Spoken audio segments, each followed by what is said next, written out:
नमस्कार छात्रों, मैं विवेकानंद झा आप लोगों का स्वागत करता हूं आपके अपने channel the great learning point में।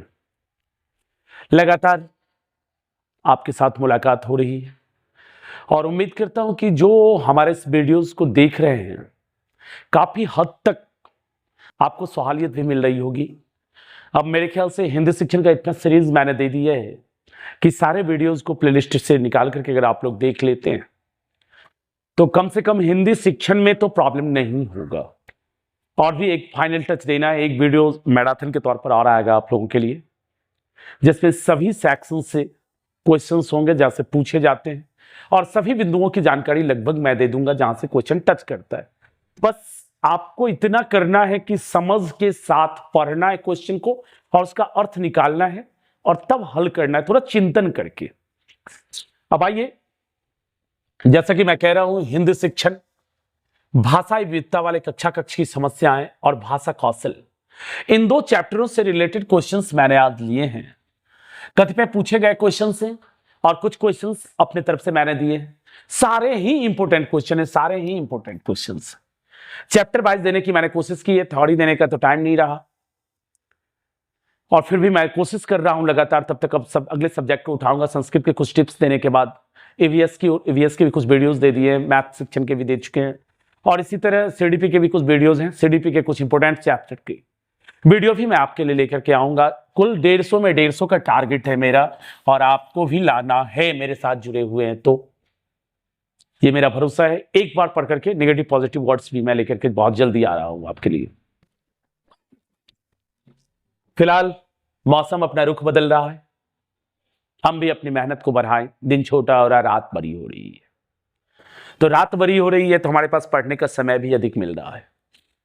तो पढ़ने का समय अधिक मिल रहा है तो मेहनत भी करें, क्योंकि बस टारगेट है 14 दिसंबर। सभी 130-35 मार्क्स कम से कम लेके आए, फिर अगला टारगेट देखा जाएगा, चाहे सुपर टेट हो कि वीपीएससी हो या जो भी एनवीएस केवीएस जो भी कर रहे हैं आप। फिलहाल तो लक्ष्य मेरा यही है। इसी लक्ष्य के कड़ी को आगे बढ़ाते हुए आपके साथ मिलते हुए हम क्वेश्चन की ओर चलते हैं। आइए, बड़ा ही आनंददायक क्वेश्चन है, समझ के साथ बनाने वाला क्वेश्चन है। आप पढ़िए क्वेश्चन को पढ़िएगा तो सारा क्वेश्चन आपका बनने लायक। कतिपय क्वेश्चन के आंसर आपको देखते नजर आएगा, नहीं आएगा तो मैं बताऊंगा। पहला क्वेश्चन मेरा कहता है कि एक भाषा शिक्षक के रूप में सबसे बड़ी चुनौती क्या है। देखिए, क्वेश्चन दो टाइप का आता है। एक एज ए टीचर आपको क्या करना है और एक बच्चा क्या करेगा, बच्चा क्या सोचता है। तो अभी फिलहाल जो हमारे सामने क्वेश्चन है, एज ए टीचर, एक लैंग्वेज टीचर होने के नाते, एक भाषा शिक्षक के रूप में आपके सामने कक्षा में सबसे बड़ी चुनौती क्या होगी।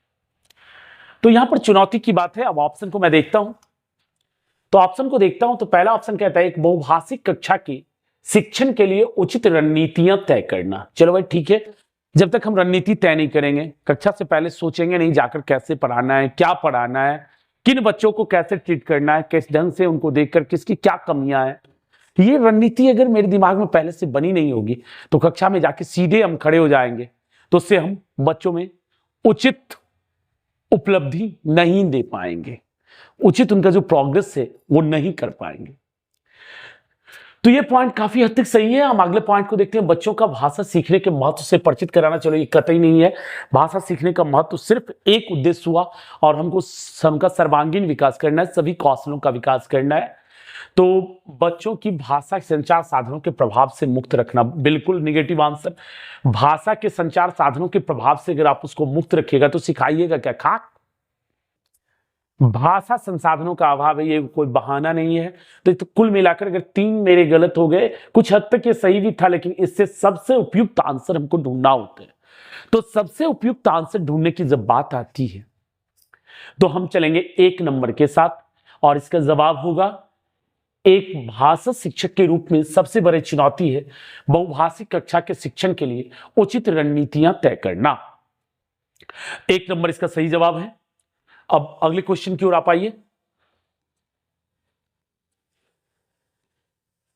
अगला क्वेश्चन मेरा कहता है कि एक बहुसांस्कृतिक कक्षा में आप एक भाषा शिक्षक के रूप में किस बात को अधिक महत्व देंगे?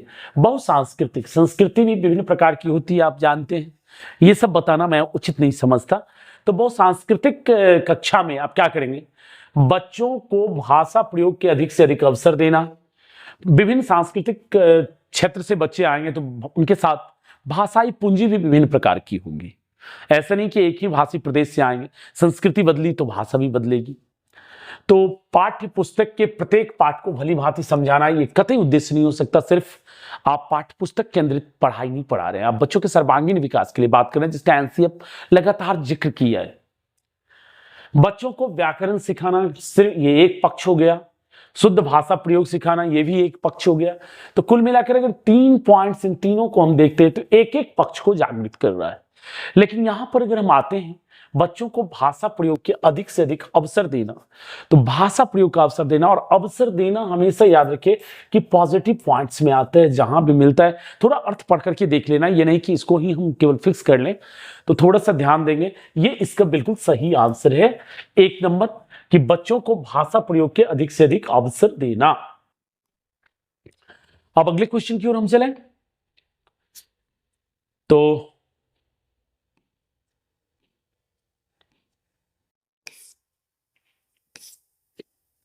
एक बहुभाषिक कक्षा में आप किससे सबसे कम महत्व देंगे? ये नेगेटिव आंसर का क्वेश्चन है आपका। एक बहुभाषिक कक्षा में आप किसे सबसे कम महत्व देंगे? कम पर ध्यान दीजिएगा।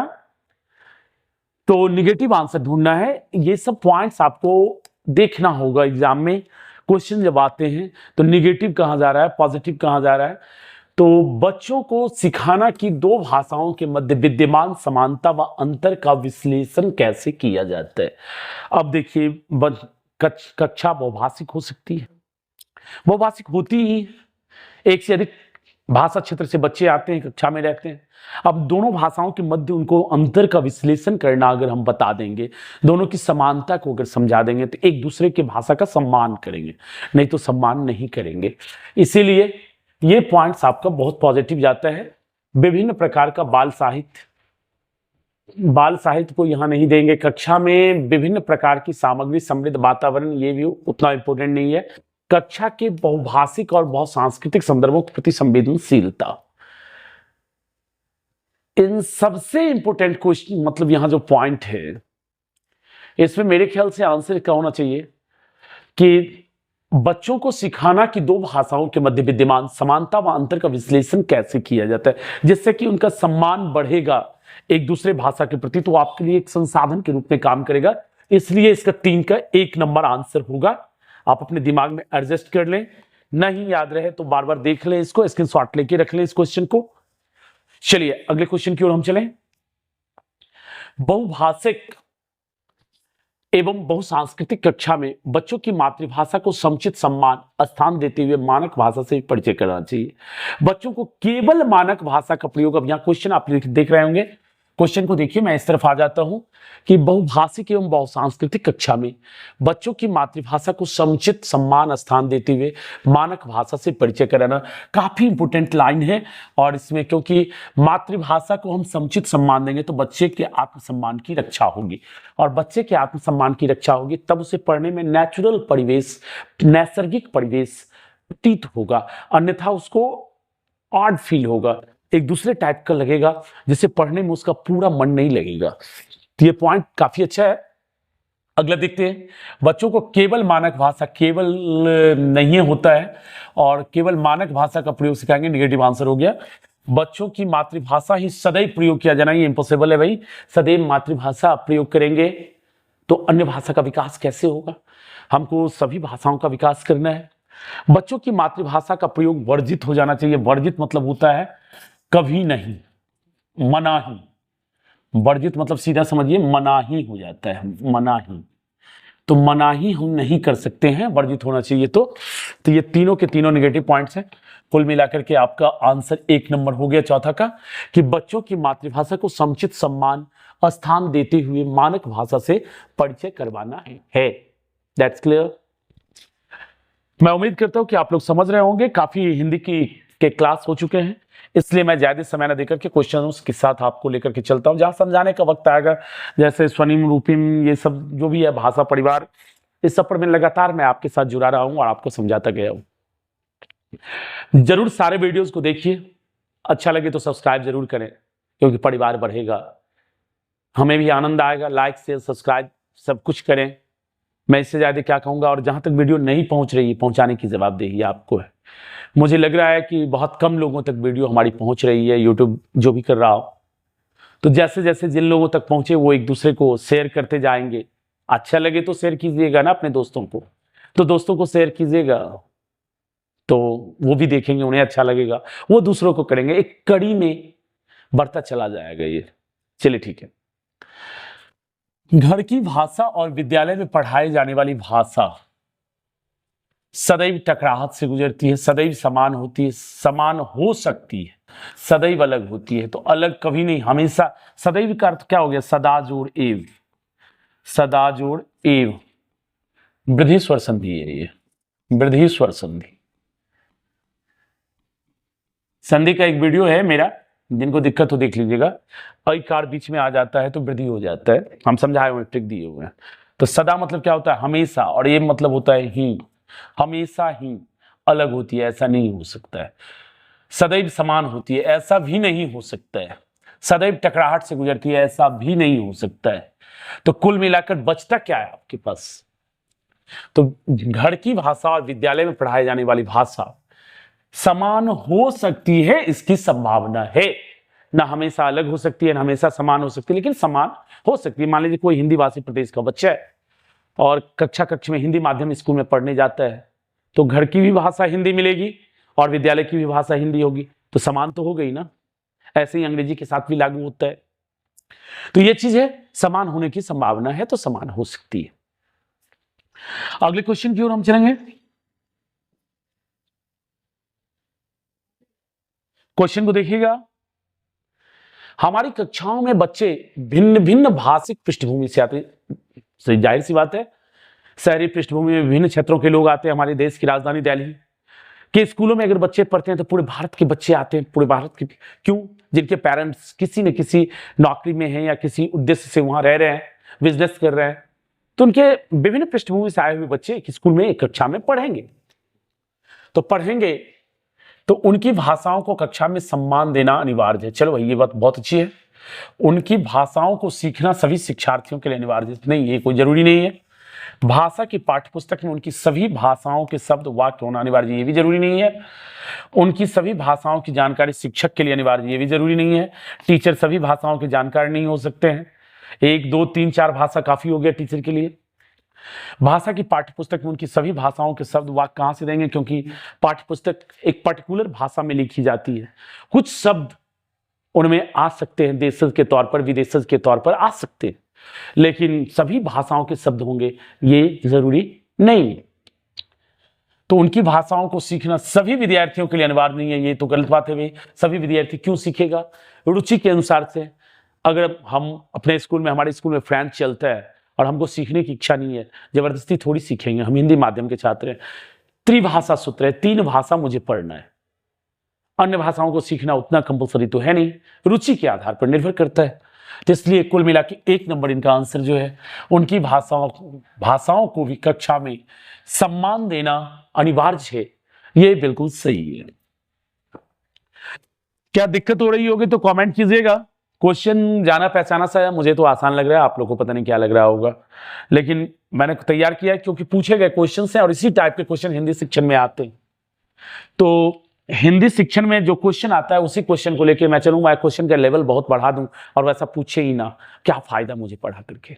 और इन क्वेश्चन से जो आपको नॉलेज जाना है वो बिल्कुल सही तरीके से जाना है, इसलिए मैंने क्वेश्चंस को लिया। बच्चे प्रारंभ से ही, अब देखिए, बच्चे प्रारंभ से जन्म के समय में असीमित क्षमता लेकर के प्रारंभ जन्म लेते हैं। कोई भी बच्चा हो, हर कोई अपने आप में विस्तृत, जरूरत है उसके परिवेश को ढालने की। जैसे हीरे को खादान से निकाला जाता है तो क्या होता है? कोयले का एक भाग होता है, लेकिन तराश तराश करके उसको चमका करके एक आभूषण बना दिया जाता है तो बड़ी कीमती बिकता है। ऐसे ही हर कोई बच्चा अपने आप में यूनिक है। तो एक भाषिक होते ये गलत बात है, द्विभाषिक होते ये भी गलत बात है, भाषा कमजोर होते हैं ये भी गलत बात है, बहुभाषिक होते ये बिल्कुल सही है। उनमें जितनी भाषा, देखिए बहुभाषिक होते मतलब बहुत सारी भाषाएं बोलते रहते हैं, ये नहीं है। उनमें क्षमता होती है कि वो विभिन्न भाषाओं को सीख सकते हैं। अब जरूरत है शिक्षक को कि विभिन्न भाषाओं को उन्हें सिखाएं। इसलिए सी नंबर इसका 3 नंबर आंसर होगा। एक बार देख लीजिए फिर से कि बच्चे प्रारंभ से ही बहुभाषिक होते। क्वेश्चन में थोड़ा सा छिपाया गया है, इसलिए आपको सोचना होगा, चिंतन करना होगा। अगले क्वेश्चन, प्राथमिक स्तर पर बच्चों की घर की भाषा को अपनी कक्षा में स्थान देना आवश्यक है, क्योंकि घर की भाषा सरल होती है। जरूरी नहीं है कि हर भाषा सरल हो, हर भाषा कठिन। सब अपने जो आता है सरल है, जो नहीं आता है कठिन है। बच्चे ने अपनी पूर्णता नहीं सीखी है, यह भी गलत बात है। बच्चे की भाषाई पूंजी, एब्सोल्युटली राइट, और सीधा लाइन है साइकोलॉजी का, भाषा शिक्षण का, पैरागोजी का, कि बच्चे के प्राथमिक स्तर पर बच्चों को जो उसकी घर की भाषा होती है वो उसकी अस्थायी पूंजी होती है। किसकी? तो बच्चे की। वो उस पूंजी के साथ आपके विद्यालय में आता है, वो स्लेट बनकर नहीं आता है, वो उस पूंजी के साथ आपके विद्यालय में आता है, यही उसकी पूंजी होती है। तो इसलिए इसका जवाब यही होगा। अगले क्वेश्चन की ओर हम चलें। भाषा शिक्षण को संदर्भ में रखकर देखने की आवश्यकता है। अब किस संदर्भ में देख करके रखने की आवश्यकता है भाई? भाषा शिक्षण को संदर्भ में रखकर देखने की आवश्यकता है। क्या आर्थिक संदर्भ में? अमीर है तो अच्छा भाषा बोलेगा, गरीब है तो प्रभावित करने वाले आर्थिक सामाजिक कारक जरूर होते हैं, लेकिन ये उसको संदर्भ में रखकर नहीं, हमको यहाँ सांस्कृतिक संदर्भ में रख करके देखने की जरूरत है। नैतिक नहीं होगा, बहुभाषी नहीं होगा। क्यों नहीं होगा? तो नैतिकता, बहुभाषिकता का भाषा शिक्षण से कोई संबंध नहीं है, लेकिन सांस्कृतिक परिवेश का है। जिस संस्कृति विशेष से बच्चा संबंध रखता है तो भाषा उसके अनुरूप होती ही होती है। अगर दूसरी भाषा भी वो बोलेगा तो उसमें भाषाई पुट आ ही जाएगा, जिसको हम भाषाई कोड मिश्रण कहते हैं, वो आ ही जाएगा। उसका टोन बोलने का जो होगा, मैं लाख हिंदी को परिष्कृत करके बोलने की कोशिश करूं, मैथिली का पुट कहीं ना कहीं आ ही जाएगा। तो ये सांस्कृतिक जो है, ये इसका सही जवाब है। भाषा शिक्षण को संदर्भ में रखकर देखने की आवश्यकता है। किस संदर्भ में? सांस्कृतिक संदर्भ में रख करके देखने की आवश्यकता है। अब अगले क्वेश्चन की ओर हम चलें।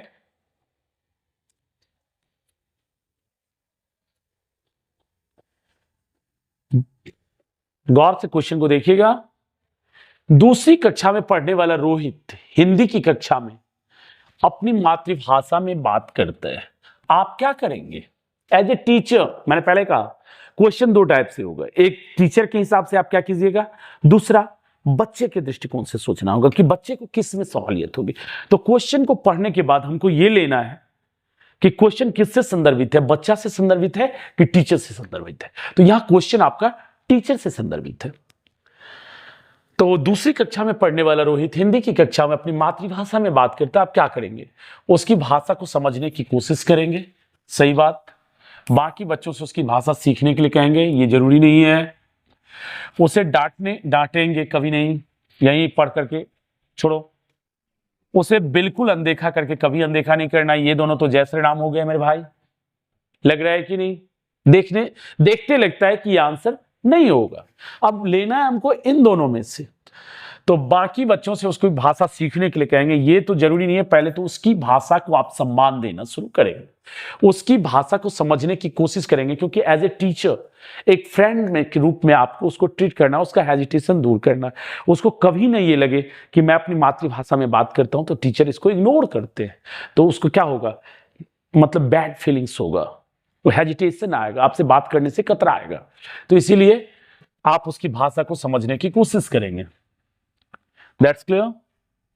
अगले क्वेश्चन की ओर हम चलें।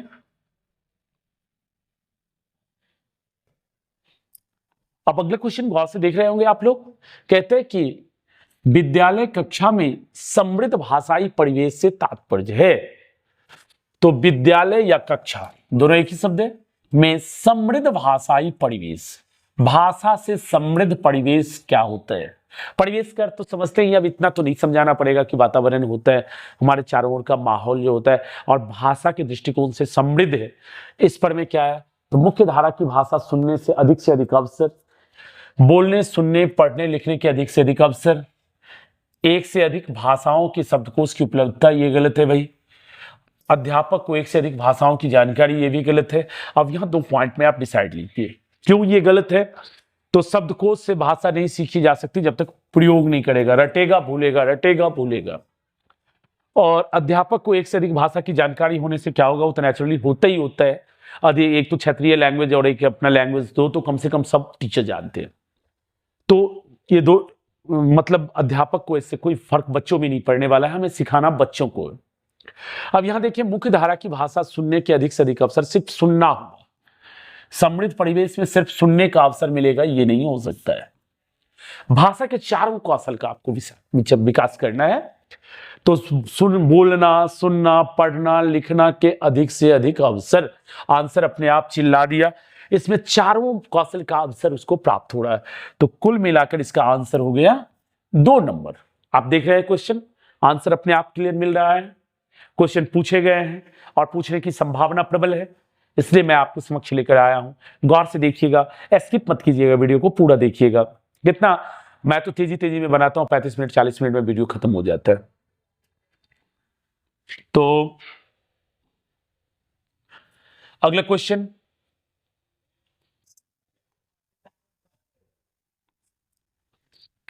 मैंने आप लोगों से कहा था कि धीरे धीरे लेकिन चरम पर ले जाऊंगा।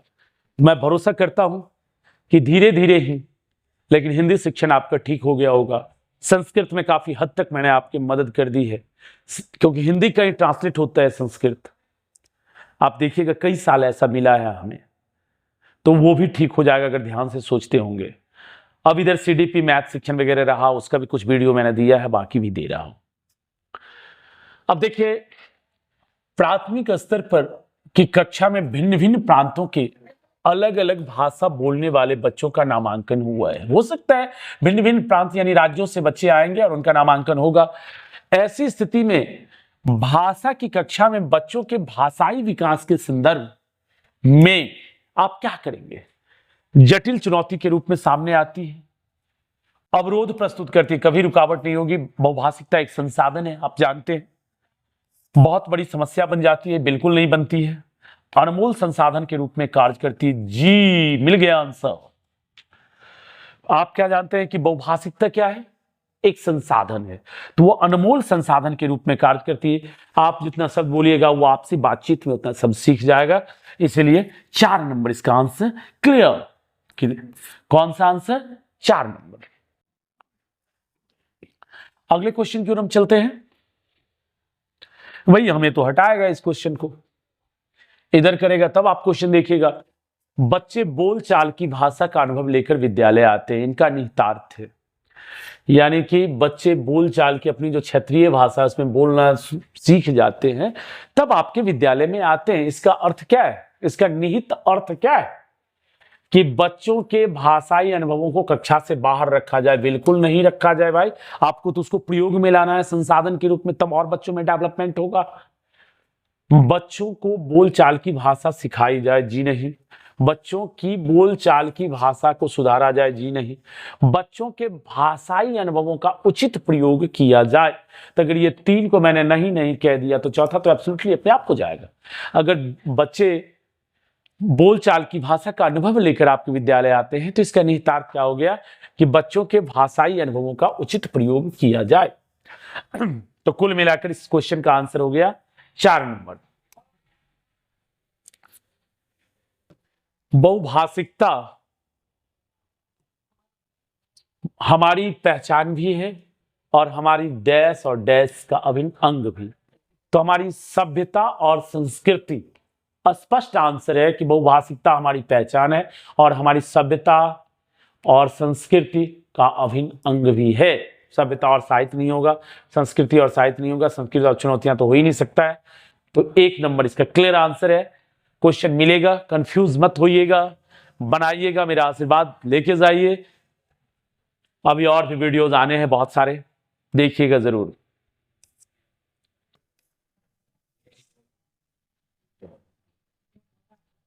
माध्यम की भाषा में निपुणता विकसित करने के लिए घर की भाषा का प्रयोग क्या करते हैं? चलिए ठीक है, पढ़ाई के माध्यम का जो भाषा है उसमें निपुणता विकसित करने के लिए घर की भाषा का प्रयोग क्या करता है?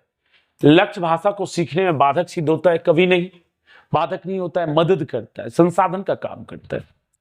दोनों भाषाओं में कठिनाई पैदा करता है? जी नहीं। एक प्रभावकारी रणनीति सिद्ध हो सकती है, किसी भी कीमत से बचना चाहिए नहीं, यानी एक प्रभावकारी रणनीति सिद्ध हो सकती है। माध्यम की भाषा में निपुणता प्राप्त करने के लिए घर की जो भाषा है एक सहायक सिद्ध हो सकता है, रणनीति बनाने में आपकी मदद कर सकता है। तो इसका आंसर हो गया 3 नंबर। अब मैंने तो पहले कहा कि आज मैं 2 ही चैप्टर से क्वेश्चन लिया हूं और काफी पूछे गए क्वेश्चंस का कलेक्शन लिया हूं, जो आपके लिए इन 2 चैप्टर से जो 4 नंबर 5 नंबर के क्वेश्चन आएंगे उनको हल करने में आपको काफी मदद करेगा।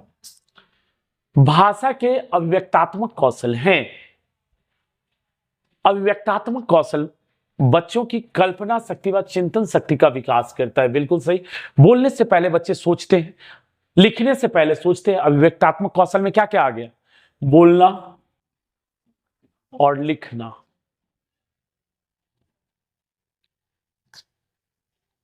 बोलना और लिखना, ये दोनों हो गया अभिव्यक्तात्मक कौशल। कौशल वाला चैप्टर में मैं कर चुका हूं, तो ये दोनों हो गया अभिव्यक्तात्मक कौशल। तो दोनों के लिए चिंतन की जरूरत होती है। किसके लिए जरूरत होती है? चिंतन। तो चिंतन की जरूरत होती है, तो ये इसका सही जवाब होगा। बच्चे प्रसन्न होते हैं, बच्चे कक्षा में एकाग्रचित होकर साथ बैठते नहीं होगा, बच्चे अनुशासित रहते नहीं होगा, यानी ये क्या हो गया? कल्पना शक्ति व चिंतन शक्ति का विकास करते हैं। अगले क्वेश्चन की ओर चले हम।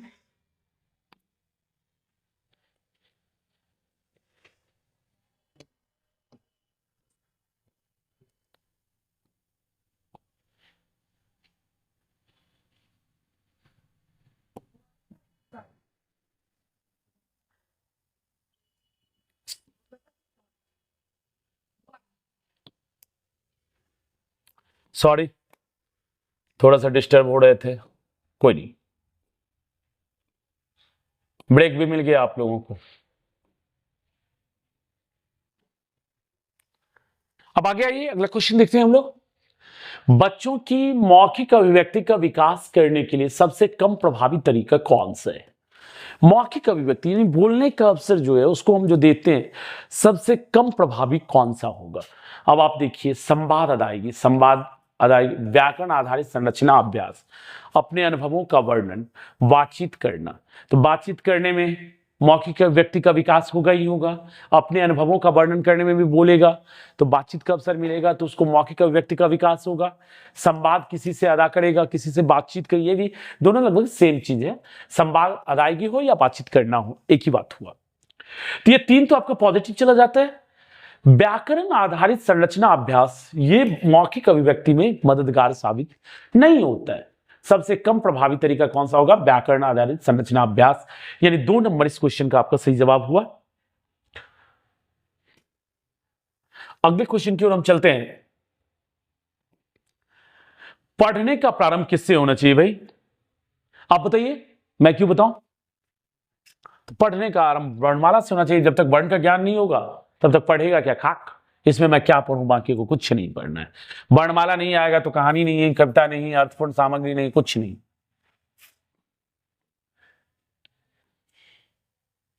लिखना एक बेहद जटिल प्रक्रिया है, एक अनिवार्य कुशलता है जिसे जल्दी प्राप्त किया जाना चाहिए। एक तरह की बातचीत है, एक अत्यंत यांत्रिक प्रक्रिया है। यांत्रिक नहीं है, एक तरह की बातचीत तो है, लेकिन जब आप लिख रहे होते तब नहीं, बच्चे के लिए नहीं है। एक जटिल प्रक्रिया है, नहीं है, एक अनिवार्य कुशलता है। जब भाषा पर पकड़ होगा तो चारों कौशल पर होगा, तो एक अनिवार्य कुशलता है जिसे जल्दी प्राप्त किया जाना चाहिए, जाना है। इसका आंसर 2 नंबर।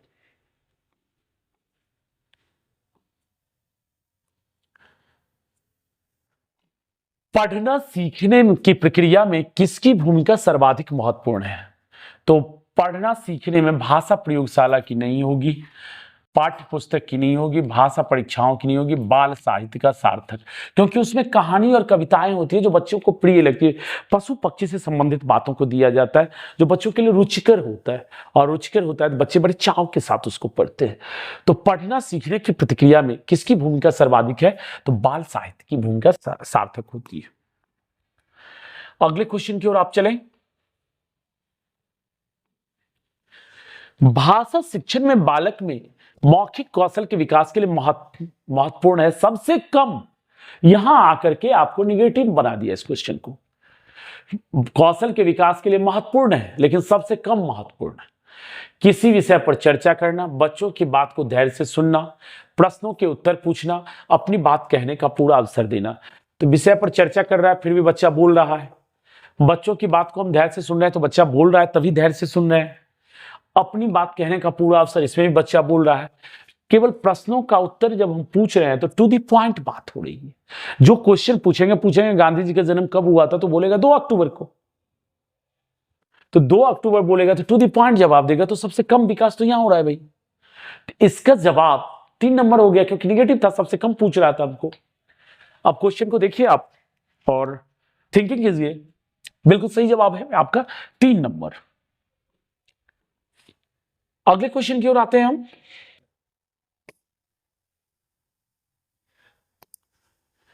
भाषा की कक्षा में कहानी सुनने का मूल उद्देश्य क्या है?